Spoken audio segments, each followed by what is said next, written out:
we're the Myrin family, the Myrin Ranch and Canyon Meadows Ranch, and we're honored to be here today as finalist in the Leopold Award, and that's quite an honor for us. We appreciate that.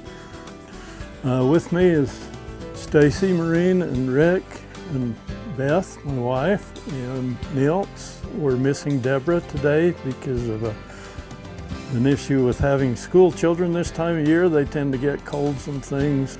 Anyway, she's a big part of the team too.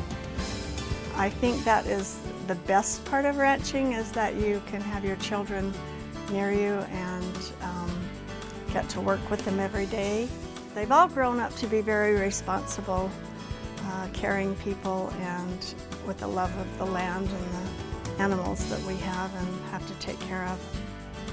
We just, every year, we look for more projects that we can do to conserve the land and the water resources.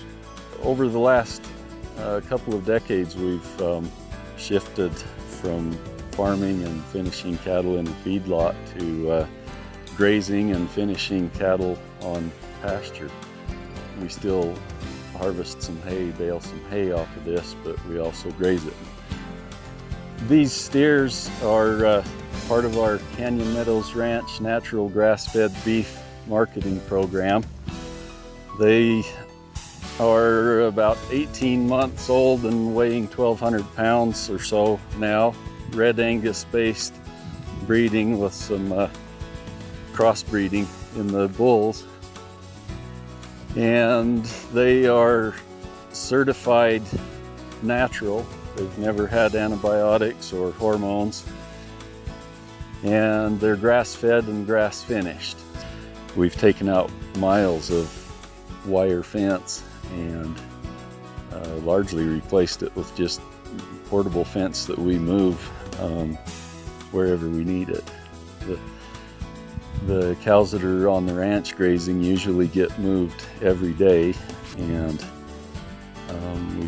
we try to manage the grazing with the right density and intensity so that the animals are performing well, and we leave ground cover to conserve moisture in the soil and build soil as we go. The bulk of our pairs run on 2 forest permits during the summer, June to mid-October. They're in the far horizon in the back there.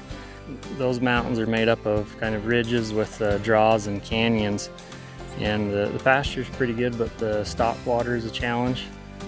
We've had to kind of spread the cows out to keep them watered.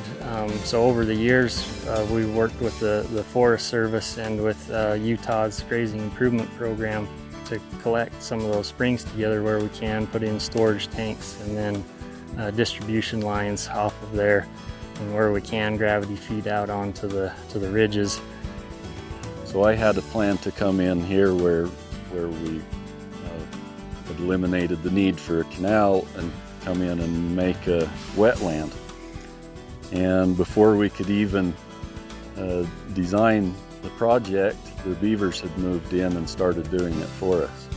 We have maintained the flood irrigation along with using sprinklers, that we maintain the groundwater and habitat by still keeping some of the flood irrigation.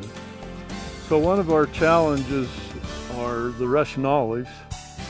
So our plan is that we will maintain the irrigation here so you can have trees, and to replace these with good trees such as crab apples and regular apples, those kind of things, so there'll be some mixed in habitat with our pastures.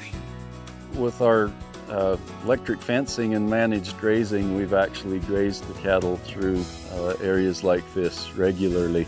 The cattle will go in and kind of break it up and open it up, and the grass increases, and it makes it even better for the wildlife. I think the land has a voice, and if we kind of take a big picture look and look at the ground and the water and the plants and the animals and the people that are making a living off the land too, that it'll tell us how we're doing. I think it'll tell us when we make mistakes, and it shows us what we're doing that's working right too.